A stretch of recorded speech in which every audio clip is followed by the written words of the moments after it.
विद्यार्थियों और मित्रों, आपका कक्षा 12 हिंदी साहित्य और सामान्य दोनों के लिए मैथिली शरणगुप्त द्वारा रचित गीत, जिसमें उर्मिला का गृह वर्णन है, उसका एक पद आपका हो चुके हैं। आज आपका दूसरा पद है, उसके बारे में हम लोग अध्ययन करेंगे। आपने शरद ऋतु का गृह वर्णन उर्मिला का देखा है, सुना है, उसको किया है।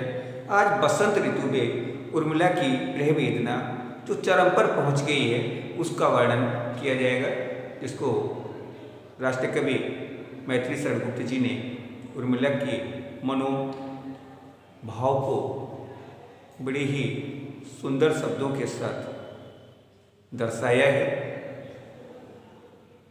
कामदेव और उर्मिला का वार्तालाप है। तो आपका पद है,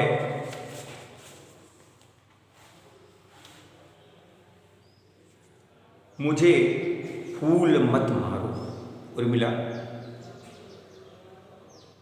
का उद्गार है, हृदय से निकलने वाली आवाज है, उसको कहे, मुझे फूल मत मारो, मैं अबला बाला वियोगिनी, कुछ तो दया विचारो।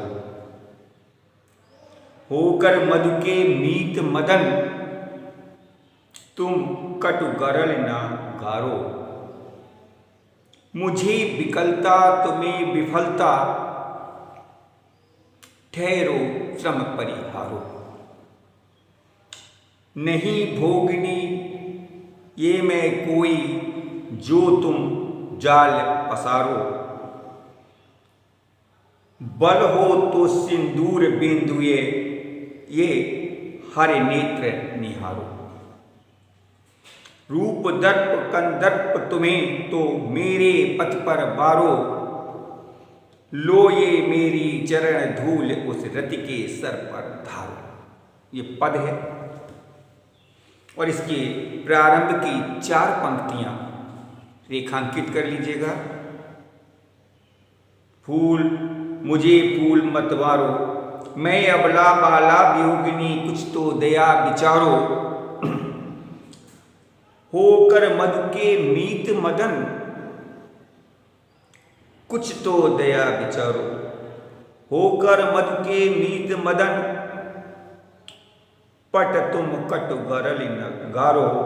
मुझे विकलता तुम्हें विफलता, ठहरो श्रम परिहारो। यहां तक आपको रेखांकित करने हैं। इसका भावार्थ पहले समझ लेते हैं हम लोग। बसंत ऋतु के आगमन पर उर्मिला की काम भासना, काम का प्रभाव पड़ता है। उर्मिला के ऊपर काम प्रभावित होने लगा, तो वह कामदेव से अपने मन की भावना का निवेदन करते हुए कहती है, हे कामदेव, मुझे अपने पुष्प बाणों से मत मारो, मेरे ऊपर पुष्प बाणों का प्रहार मत करो। एक तो मैं अबला हूं, दूसरी युवती हूं, तीसरी मैं गृहिणी हूं, मेरा स्वामी घर में नहीं है, मैं गृह में जल रही हूं। अतः मेरे ऊपर कुछ तो दया कीजिए, अतः मेरे ऊपर कुछ तो दया कीजिएगा, अपने काम बाणों से मुझे प्रहार मत करो। आप एक तो आप बसंत के मित्र हो, ऊपर से चतुर भी हो, तो कुछ तो मेरे साथ में दया करो। इस प्रकार से मुझे काम से प्रभावित मत करो।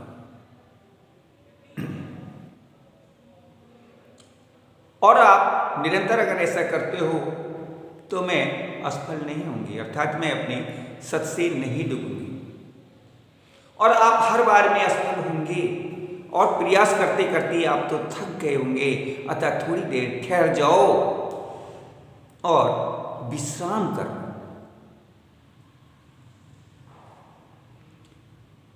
आगे उर्मिला कहती है, मैं साधारण स्त्री नहीं हूं जिसे भोग विलास की इच्छा हो।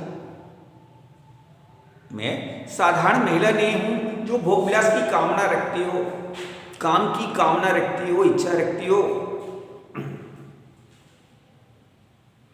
जो तुम इस प्रकार से मेरे ऊपर ये जाल फैला रहे हो, वासना का जाल फैला रहे हो, अर्थात मेरे लिए काम पीड़ित कर रहे हो, मैं साधारण स्त्री नहीं हूं जिसे मैं भोग विलास की भावना रखूं। आगे वो उन्हें चेतावनी देती हुई कहती है, बल हो तो सिंदूर बिंदुए हर नेत्र निहारो। यदि आप में शक्ति है, आप ताकतवर हो, तो जो मेरे मस्तक पर सिंदूर लगा हुआ है, बिंदु लगा हुआ है, सिंदूर की बिंदी लगी हुई है, उसे देख लो। इस भगवान शिव के तीसरे नेत्र के समान है। यदि आपने पुनः प्रयास किया तो ये नेत्र आपको भस्म कर सकते हैं। जैसे शिव ने आपको भस्म किया, उसी प्रकार ये सिंदूर बिंदु भी आपको भस्म कर सकता है। आपको अपने रूप सौंदर्य पर बहुत घमंड है,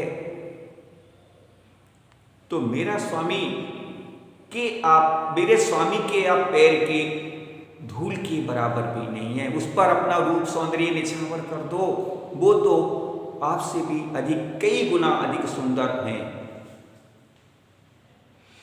और आगे कहती है उर्मिला कि यदि जो मेरे चरणों की धूल है उसे ले जा करके अपनी पत्नी रति के मस्तक पर लगा देना, क्योंकि वो भी मेरे चरणों की धूल के समान नहीं है। एक पद है, इसका भावार्थ पहला प्रश्न आप स्वयं कर लेंगे, पाठ और कवि का नाम। दूसरा रेखांकित भाग है, तो रेखांकित भाग आपका प्रारंभ से मुझे फूल मत मारो से लेकर के परिहारों तक है। रेखांकित, उर्मिला काम भावना से पीड़ित होने पर कामदेव से निवेदन करते हुए कहती है कि हे कामदेव, आप मुझे अपने पुष्प बाणों से मत मारो, क्योंकि एक तो मैं अबला हूं, नारी हूं, दूसरे मैं युवती हूं, तीसरे मैं विरहिणी हूं, योगिनी हूं, विरह से जल रही हूं। इसलिए मेरी इस दशा को देखकर मेरे ऊपर कुछ तो दया कीजिए। आप वसंत के मित्र हो, मधु वसंत के मित्र हो, ऊपर से आप चतुर्भी हो, अतः मेरे ऊपर विष यहां पर काम वासना के लिए कहा गया, विष की वर्षा मत कीजिए। आपके पुष्प बाणों के प्रहार से मेरा मन व्याकुल हो जाता है और आप असफल हो जाते हैं। आप बार बार मेरे ऊपर पुष्प बाणों से प्रहार करते हैं, मैं व्याकुल तो होती हूं, लेकिन आप बार करते करते थक जाते हो। ठहर जाओ थोड़ी देर के लिए, आपने जो थकान है उसे मिटा लो और विश्राम करो। कुछ देर विश्राम कर लो। मैं गिरने वाली महिला नहीं, मैं साधारण महिला नहीं जो काम वासना की इच्छा रखती है। तीसरा प्रश्न है, विरहिणी उर्मिला को बसंत ऋतु एवं पुष्पों का रंग किस प्रकार का प्रतीत हो रहा है? इसका उत्तर होगा, विरहिणी उर्मिला को बसंत ऋतु एवं पुष्पों का रंग अत्यंत कष्टकारी सा प्रतीत हो रहा है। बसंत ऋतु के और पुष्पों का रंग से अत्यंत पीड़ा प्रदान कर रहा है, अत्यंत कष्टकारी प्रदान हो रहा है। अगला प्रश्न है, काम व्यतीत होने पर उर्मिला किससे क्या प्रार्थना करती है? इसका उत्तर, काम व्यतीत होने पर उर्मिला कामदेव से स्वयं को प्रताड़ित न करने की प्रार्थना करती है। वो कहती है कि आप मेरे ऊपर प्रहार मत करो, मुझे प्रताड़ित मत करो। अगला प्रश्न है, उर्मिला चेतावनी के रूप में कामदेव से क्या देखने को कहती है? उर्मिला, इसका उत्तर, उर्मिला चेतावनी के रूप में कामदेव से कहती है, यदि आप में शक्ति है तो तुम शिव नेत्र के समान बाधाओं को भस्म करने वाले मेरे इस सिंदूर बिंदु अर्थात बिंदी को की ओर देखो, जो तुम्हें भस्म कर देगी, जो तुम्हें भस्म कर देगी।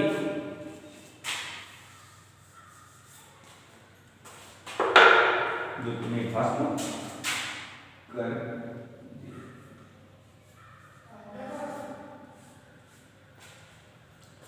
संभवतः अब आपको लेख में कोई असुविधा नहीं हो रही होगी और वीडियो भी आपकी समझ में आ रहा होगा। आप लोग वीडियो को अधिक से अधिक लाइक करें और सब्सक्राइब करें, बेल आइकन को दबाइए, जिससे आपको नए वीडियो सुगमता से पहुंचते हैं। जय हिंद, जय भारत।